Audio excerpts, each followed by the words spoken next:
Happy Sunday everyone! 3 linggo na nga ang makalipas simula na magbukas ang mga klase dito sa public schools. Kaya naman, naisipan ko na pumunta kami ni baby ngayon sa school. Ayan, inubos na yung gatas niya kasi excited na rin siya na pumunta talaga sa eskwelahan. Kita nyo naman, at ready na nga siya para sumama sa akin. Ayan, at dahil walking distance nga lang ang school na tinuturuan ko ay advantage sa akin. Mas nakakatipid ako sa pamasahe. Sana yumama naman ako sa pamasahe na natitipid ko. Charing! Kaya ayan, dahil ni-enjoy nga rin ni baby ang paglalakad, kaya naglakad na rin kami at malapit na nga kami sa school. Sige lang baby, carry mo yan. Ayan, ang galing mo na talagang maglakad, dati karga-karga lang kita. At karating na nga kami ng school. Kita nyo naman kung gaano siya kasanay dito sa eskwela namin. Alam niya na kaagad kung saan siya pupunta. Sanay na sanay talaga siya dito sa school.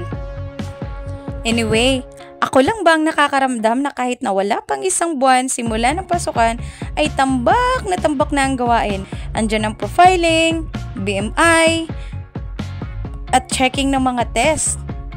Hay nako, pagiging isang guro nga naman, alam nyo ba na hindi biro maging isang guro?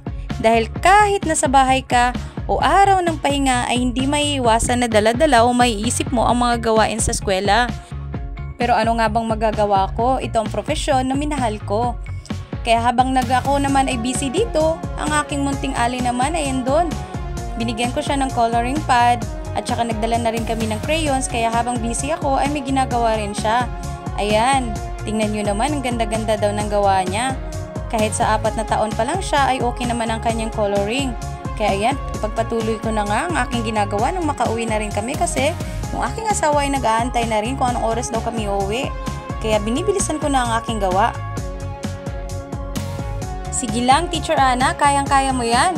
Ayan, dot-dot dito, dondot doon. Ay, nako.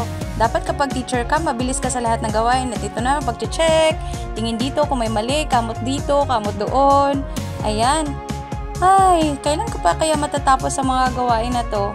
Pero sige lang, dahil ito nga ang profesyon na aking minahal, ay kayang-kaya ko itong malalampasan. Yung pag-check na yan, abay easy lang yan. Isang upuan at puyatan. May mga panahon talaga sa buhay natin na gusto na nating sumuko dahil sa hirap. Pero araw-araw, lagi tayong binibigyan ni Lord ng panibagong lakas para lumaban. Kaya ano pang gagawin natin? Siyempre, andyan si Lord, nagpapalakas siya sa atin at ang ating pamilya. Kaya, pagpatuloy lang talaga ang buhay dito sa bundong ibabaw. At saka sa pagiging isang guro, hindi lang naman ako ang nakikinabang. Maliban sa ito ang profesyon na aking minahal, andyan ang aking mga estudyante. Ang matuto sila araw-araw. Kaya yan na nga, dahil pagod na rin ako at pagod na ang baby ko, naisipan na naming umuwi. Alam nyo ba, sa 5 taong pagtuturo ko dito sa aking paaralan, sa aking minamahal na mahes, ay hindi ko malilimutan yung first day ko dito. Kaya yan naman, ang laki na ng pinagbago ng school namin simula ng maitatag ito. Kaya na, yan lang po.